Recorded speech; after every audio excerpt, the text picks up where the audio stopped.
Assalamualaikum warahmatullahi wabarakatuh. Kami dari kelompok 4, mata kuliah pemasaran internasional, ingin mempresentasikan tentang harga global. Di sini ada saya, Ade Putri Dwi Andini, Ani Rahmawati, Anissa Maharani, dan Rani Wulandari. Selanjutnya yang pertama akan dijelaskan oleh Rani. Baik, untuk materi yang pertama yaitu kita membahas mengenai penentuan harga pasar asing. Next.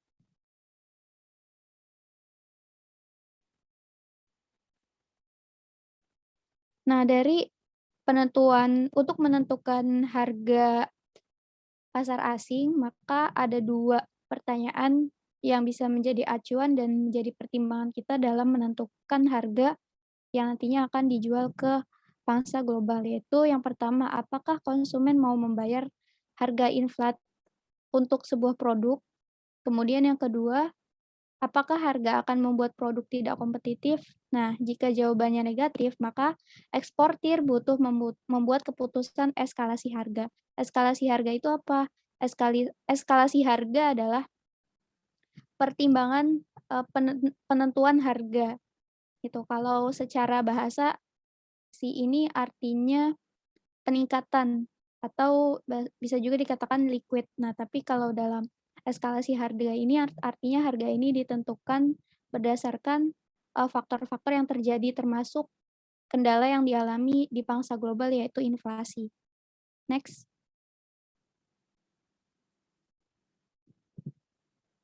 Nah, untuk menentukan harga maka ada 2 pendekatan.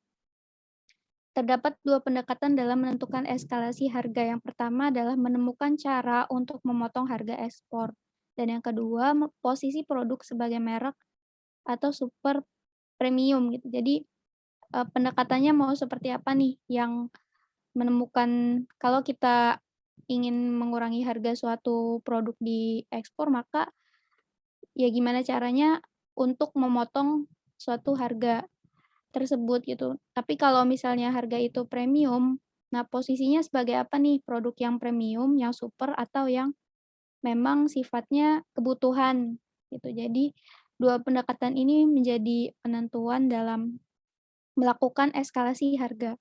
Next.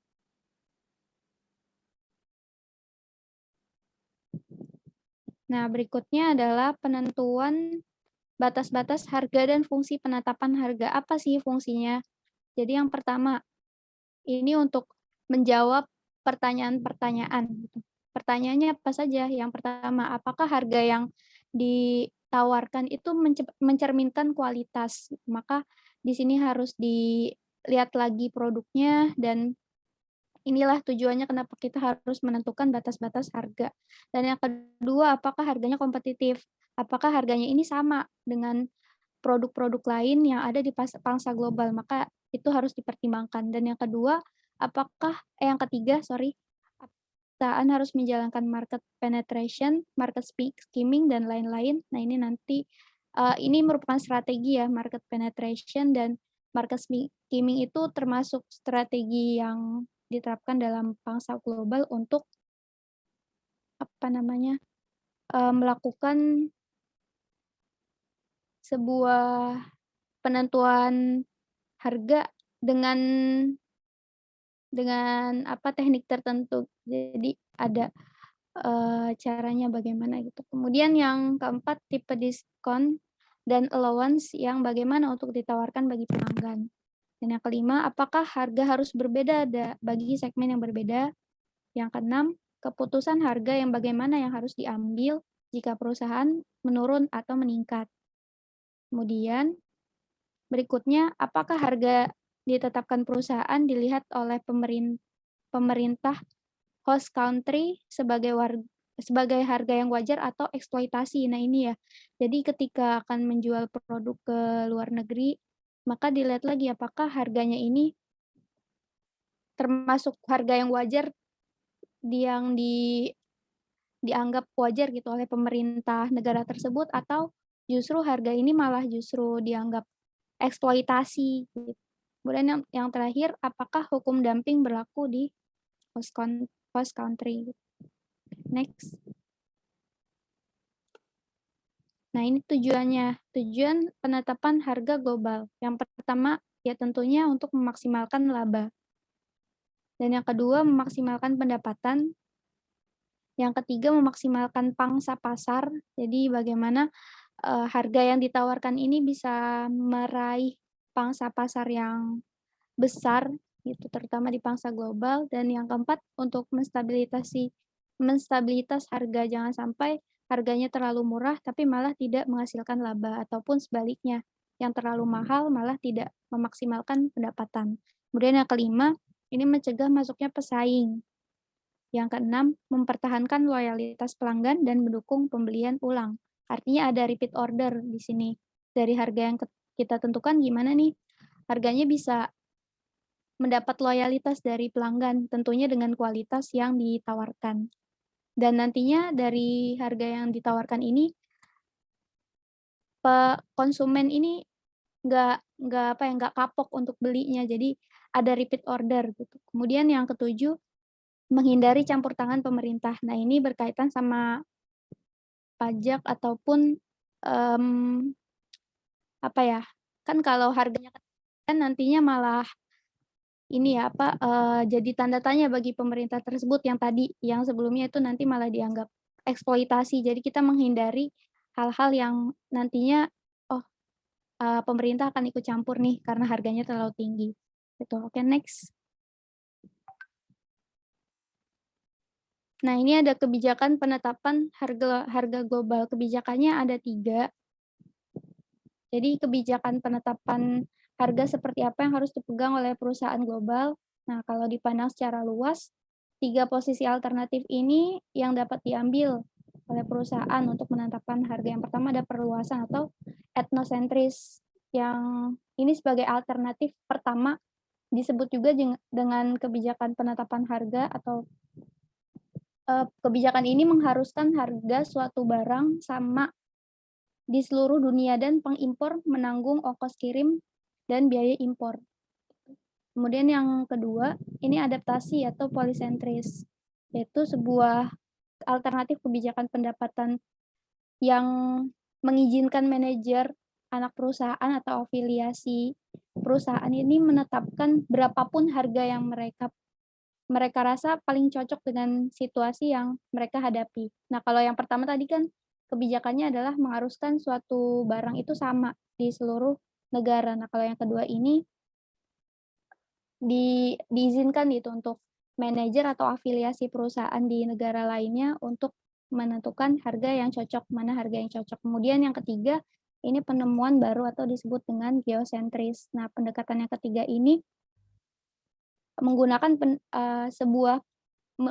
pendekatan, yaitu sebuah perusahaan tidak menetapkan satu harga untuk diberlakukan di seluruh dunia dan tidak juga menyerahkan keputusan penentuan harga kepada anak perusahaan, tetapi mengambil posisi di antara keduanya. Jadi penemuan baru, nggak ada kebijakan harganya harus sama dan juga nggak ada kebijakan bahwa si perusahaan boleh menentukan harganya sendiri. Jadi posisinya di tengah-tengah.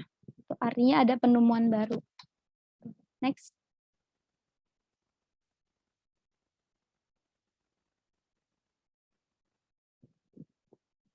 Nah, ini ada pilihan-pilihan untuk membuat lebih rendah harga ekspor. Maksudnya membuat harga ekspor ini lebih rendah itu gimana caranya? Ini ada 5 alternatif. Yang pertama ini bisa menata ulang saluran distribusi, entah membuat efektif atau mempercepat arus distribusinya yang nggak terlalu banyak koordinasi ataupun nggak terlalu banyak pihak yang terlibat, jadi langsung gitu. Jadi ditata ulang supaya biar efektif dan itu akan mengurangi biaya juga, biaya distribusinya akan berkurang, maka harganya akan lebih rendah. Kemudian yang kedua, memangkas fitur yang memakan biaya. Kalau ada fitur-fitur yang memang tidak terlalu dibutuhkan, maka bisa dipangkas. Jadi mengurangi biaya juga sehingga harganya bisa lebih rendah gitu. Kemudian mengurangi ukuran dari produknya dikurangi. Kemudian membuat suku cadang atau manufaktur di negara asing. Nah, ini contohnya Tesla ya. Jadi mobil Tesla nih, dia punya pabrik, dia membuat suku cadang pabrik sendiri, yang mana dari pabrik ini bisa menekan biaya harga baterai gitu, sehingga mobil Tesla ini bisa dijual yang, bisa apa ya, ditawarkan secara massal, yaitu hampir sama harganya dengan mobil-mobil sport yang dengan bahan bakar minyak gitu. Padahal, kalau bahan bakar listrik itu justru harusnya lebih mahal gitu, tapi ini bisa harganya sebanding atau ada juga yang lebih mahal sih, cuma, dia bisa dikonsumsi secara massal dan nggak jauh-jauh banget harganya dengan harga yang BBM ini. Karena apa? Karena dia punya suku cadang gitu atau, pabrik sendiri gitu. Pun juga perusahaan-perusahaan kayak Yamaha gitu ya, Astra yang punya suku cadangnya sendiri di setiap negara, maka itu akan menjadi apa ya, alternatif untuk menekan biaya dan akhirnya kan distribusinya nggak memakan biaya yang lebih lebih besar gitu untuk mendistribusikan barang dari yang satu tempat itu ke konsumen, itu nggak terlalu makan biaya karena adanya suku cadang. Kemudian yang terakhir ini mengadaptasi produk untuk menghindari tarif atau pajak. Oke, next. Nah, untuk berikutnya akan dijelaskan oleh Ade. Nah, yang kedua di sini ada eskalasi pengelolaan harga pada lingkungan inflasi.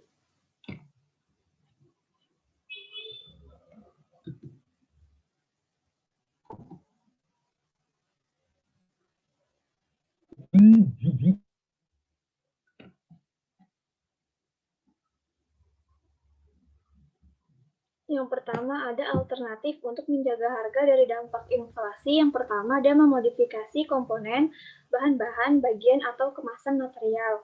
Yang kedua, sumber material berasal dari supplier yang lebih murah. Yang ketiga, jangka waktu kredit yang lebih pendek.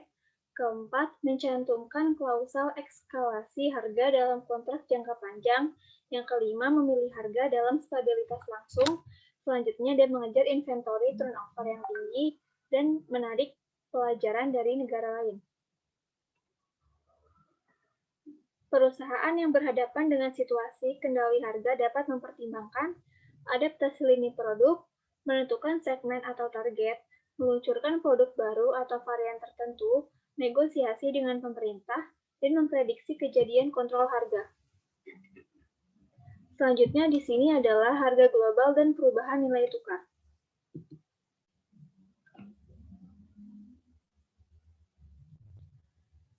Harga global adalah kebijakan harga global merupakan suatu dari isu terbesar yang dihadapi perusahaan global. Harga merupakan satu-satunya instrumen marketing mix yang menciptakan pendapatan, sementara elemen lainnya menimbulkan biaya. Oleh karenanya, kebijakan harga global perusahaan dapat membuat kesuksesan atau melanjutkan usaha ekspansi ke luar negeri. Melakukan impor yang paralel menyebabkan perusahaan akan membuat profit melalui pemindahan dari negara dengan harga rendah ke tinggi.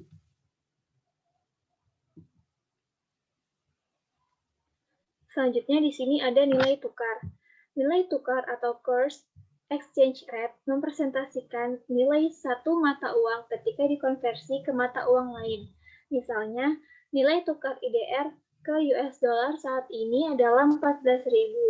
US dollar adalah mata uang dasar atau base currency, mata uang asing, dan IDR adalah mata uang harga atau price currency, mata uang lokal. Kita dapat mengatakan bahwa Rp14.000 dapat membeli $1 Amerika Serikat atau kita perlu $1 Amerika Serikat untuk mendapatkan 14.000.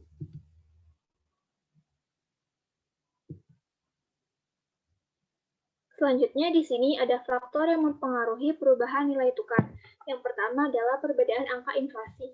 Secara umum, sebuah negara dengan tingkat inflasi yang konsisten lebih rendah menunjukkan peningkatan nilai mata uang, sebagaimana daya belinya relatif meningkat terhadap mata uang lainnya. Negara-negara yang inflasinya rendah adalah termasuk Jepang, Jerman, dan Swiss, sedangkan Amerika Serikat dan Kanada mencapai inflasi yang rendah. Kemudian, negara-negara dengan inflasi yang lebih tinggi biasanya akan mengalami depresiasi pada mata uang mereka jika dibandingkan dengan mata uang mitra dagang mereka. Hal ini juga biasanya disertai dengan tingkat suku bunga yang lebih tinggi. Selanjutnya, yang kedua ada perbedaan pada suku bunga. Suku bunga, inflasi, dan nilai tukar sangat berkorelasi satu sama lain. Dengan memanipulasi suku bunga, Bank Sentral, dalam hal ini Bank Indonesia, memiliki pengaruh terhadap inflasi dan nilai tukar, sehingga mengubah tingkat suku bunga, berdampak pada perubahan inflasi dan nilai mata uang. Suku bunga yang lebih tinggi menawarkan keuntungan lebih bagi kreditur, pemberi pinjaman, relatif lebih tinggi ketimbang negara-negara lain. Oleh karena itu, suku bunga yang lebih tinggi menarik modal asing dan menyebabkan nilai tukar naik. Tentu ini juga berlaku sebaliknya, yakni jika suku bunga yang lebih rendah cenderung menurunkan nilai tukar. Namun, dampak baik dari suku bunga yang lebih tinggi ini kurang berarti jika inflasi di dalam negeri jauh lebih tinggi dari negara lain atau jika faktor lain yang menjadi pendorong nilai mata uang turun. Selanjutnya ada divisi akun berjalan. Transaksi berjalan adalah neraca perdagangan antara negara dan mitra dagangnya yang merupakan semua pembayaran antar negara untuk barang, jasa, bunga, dan dividen. Defisit transaksi berjalan menunjukkan negara ini menghabiskan lebih banyak dana pada perdagangan luar negeri daripada pendapatannya, dan karena itu harus meminjam modal dari sumber-sumber asing untuk menutupi defisit. Dengan kata lain, negara membutuhkan lebih mata uang asing dari yang diterimanya melalui penjualan ekspor dan memasak lebih dari mata uang sendiri daripada permintaan mata uang asing untuk produk-produknya. Selanjutnya ada uang utang publik. Negara akan terlibat dalam pembiayaan defisit besar-besaran untuk membayar proyek-proyek sektor publik dan pendanaan pemerintah untuk merangsang ekonomi domestik. Sementara faktanya, negara-negara dengan defisit publik dan utang yang besar kurang menarik bagi investor asing. Alasannya adalah sebuah utang besar mendorong inflasi, dan jika inflasi tinggi, utang tak akan dibayar seketika, dan akhirnya terbayar utang dolar nyata lebih murah di masa depan. Selanjutnya ada ketentuan perdagangan. Sebagai rasio yang membandingkan harga ekspor dan impor, ketentuan perdagangan yang terkait dengan rekening giro dan neraca pembayaran. Jika harga ekspor suatu negara meningkat dengan tingkat yang lebih besar daripada impornya, ketentuan perdagangan baik dan menguntungkan. Peningkatan ketentuan perdagangannya menunjukkan permintaan yang lebih besar untuk ekspor negara itu. Hal ini pada gilirannya menyebabkan meningkatnya pendapatan dari ekspor. Selanjutnya ada stabilitas politik dan kinerja ekonomi. Investor asing pasti mencari negara yang stabil dengan kinerja ekonomi yang kuat, di mana untuk menanamkan modalnya. Sebuah negara dengan situasi positif seperti itu akan menarik untuk dana investasi daripada negara lain yang dianggap memiliki resiko politik dan ekonomi. Kekacauan politik misalnya dapat menyebabkan hilangnya kepercayaan terhadap mata uang dan pergerakan modal beralih pada mata uang dari negara-negara yang stabil. Selanjutnya di sini ada dampak dari perubahan nilai tukar. Secara umum, depresiasi nilai tukar rupiah akan menurunkan kinerja perdagangan Indonesia dengan mitra dagangnya. Sedangkan pada jangka pendek, nilai tukar cenderung tidak memiliki pengaruh yang nyata terhadap neraca perdagangan Indonesia. Hasil dari kedua analisis tersebut menunjukkan bahwa tidak ditemukannya fenomena J-curve dalam hubungan dagang antara Indonesia dengan mitra dagangnya, kecuali hubungan dagang dengan Jepang. Selanjutnya akan dijelaskan oleh Anissa. Selanjutnya, kita akan membahas mengenai transfer pricing. Boleh di next?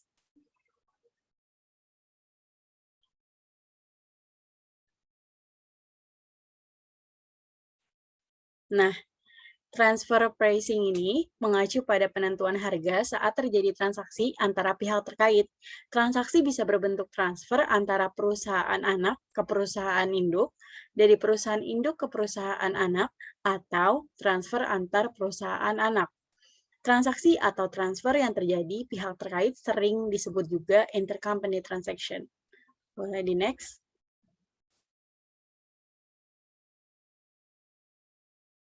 Next.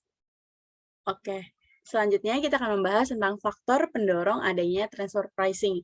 Ada 4. Yang pertama ada pergerakan menuju desentralisasi, divisionalisasi, dan penggunaan konsep CNRPU, Red Profit Center. Yang kedua ada pemanfaatan transfer pricing dalam bisnis dan investasi internasional. Yang ketiga, aparat perpajakan dan bea cukai di beberapa negara sebagai pengawas transfer pricing. Yang terakhir, keperluan pengungkapan segmentasi informasi dan transaksi antar unit dalam grup perusahaan. Next.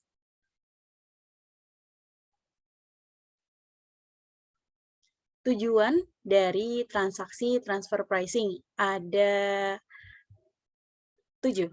Yang pertama ada pengoptimalan atas penghasilan global setelah dipotong pajak.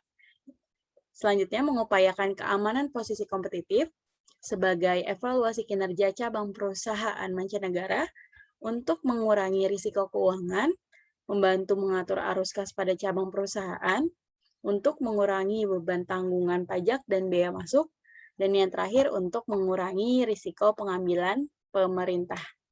Next.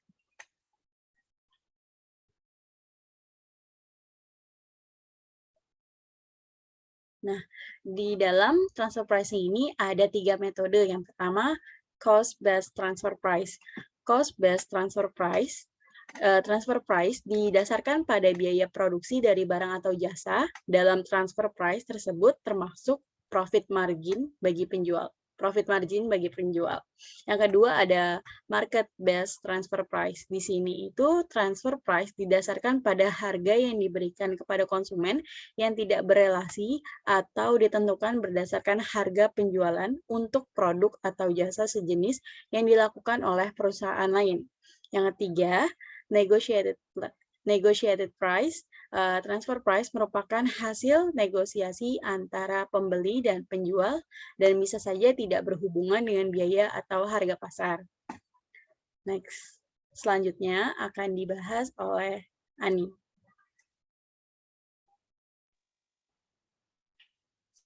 Selanjutnya ada pokok pembahasan yaitu regulasi anti-dumping, counter trade. Ya, kita next.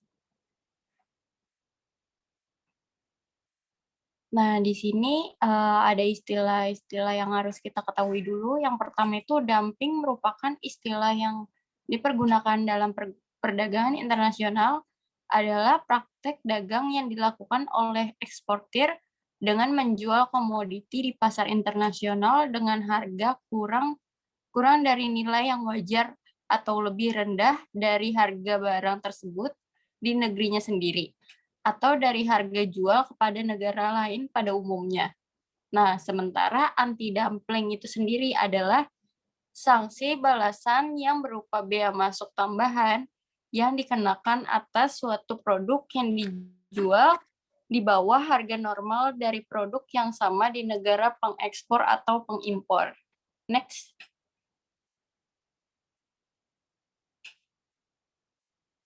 Nah, penentuan bea masuk anti-dumping di sini untuk menentukan bea masuk anti-dumping diatur dalam pasal 19 ayat 1 Undang-Undang Kepabeanan nomor 10 tahun 1995 yang menyatakan bahwa bea masuk anti-dumping yang dikenakan terhadap barang impor adalah setinggi-tingginya sebesar selisih antara nilai normal dengan harga ekspor dari harga tersebut. Bea masuk anti-dumping merupakan tambahan dari bea masuk yang dipungut berdasarkan pasal 12 ayat 1, yakni bea tambahan dari tarif impor atau bea masuk berdasarkan tarif setinggi-tingginya 40% dari nilai pabean. Bisa di next. Nah, selanjutnya ada perangkat hukum yang mengatur kebijakan anti-dumping. Nah, tadi kan juga ada ya peraturan-peraturan yang menetapkan kebijakan anti-dumping ini. Nah, perangkat hukum lainnya itu, yang pertama itu ada Undang-Undang Nomor 10 Tahun 1995 tentang kepabeanan. Nah, yang kedua itu ada Peraturan Pemerintah Nomor 34 Tahun 1996 tentang bea masuk anti-dumping dan bea masuk imbalan. Nah, selanjutnya yang ketiga itu ada Keputusan Menteri Perindustrian dan Perdagangan nomor 430 garis miring MPP garis miring Kep garis miring 9 garis miring tahun 1999 tentang pemungutan bea masuk anti dumping atau sementara. Selanjutnya bisa di next. Nah, di sini ada upaya preventif. Nah, upaya preventifnya itu upaya pencegahan terhadap pelanggaran penjual barang atau produk impor di dalam negeri sehingga merugikan industri domestik yang memproduksi produk sejenis. Nah, upaya pencegahan tersebut dapat dilakukan melalui beberapa cara yakni antara lain yang pertama itu melakukan sosialisasi, pendidikan dan training kepada para pelaku ekonomi eksportir maupun importir tentang regulasi dan kebijakan ekspor impor, baik terkait dengan upaya peningkatan kualitas produksi industri dalam negeri maupun mengantisipasi terhadap produk impor yang berindikasi menimbulkan kerugian terhadap produk industri domestik, sehingga diharapkan produk industri dalam negeri akan mampu bersaing di pasar bebas, baik domestik maupun internasional. Nah, yang kedua itu melakukan pembinaan terhadap para aparatur pada lembaga-lembaga yang terkait dengan penyelesaian masalah perdagangan dan terkait dumping. Nah, yang terakhir itu melakukan pengkajian terhadap mekanisme perizinan impor barang yang berindikasi menimbulkan kerugian terhadap industri sejenis di dalam negeri. Selanjutnya, nah yang kedua itu ada upaya preventif. Sebagaimana dinyatakan pasal 4 ayat 2 GATT bahwa negara dapat menjatuhkan sanksi balasan apabila negara pengekspor terbukti melakukan penjualan produk di bawah harga normal atau yang disebut dumping, sehingga merugikan negara pengimpor. Nah, untuk menindaklanjuti ketentuan GATT tersebut, selanjutnya pemerintah mengeluarkan Undang-Undang Kepabean Nomor 10 Tahun 1995. Dalam pasal 18 dinyatakan bahwa bea masuk anti dumping dikenakan terhadap barang impor dalam hal yaitu harga ekspor dari barang tersebut lebih rendah dari nilai normalnya, atau impor barang tersebut yang pertama itu menyebabkan kerugian terhadap industri dalam negeri yang memproduksi barang sejenis dengan barang tersebut. Nah, yang kedua itu mengancam terjadinya kerugian terhadap industri dalam negeri yang memproduksi barang sejenis dengan barang tersebut. Nah, yang terakhir menghalangi pengembangan industri barang sejenis di dalam negeri. Nah, bea masuk anti dumping yang dikenakan terhadap barang impor tersebut adalah bea setinggi-tingginya sebesar selisih antar nilai normal dengan harga ekspor dari barang tersebut sebagaimana yang dimaksud dalam pasal 12 ayat 1 dan pasal 19 Undang-Undang Kepabean Nomor 10 Tahun 1995 di atas. Sekian dari kelompok kami, kurang lebihnya mohon maaf. Wassalamualaikum warahmatullahi wabarakatuh.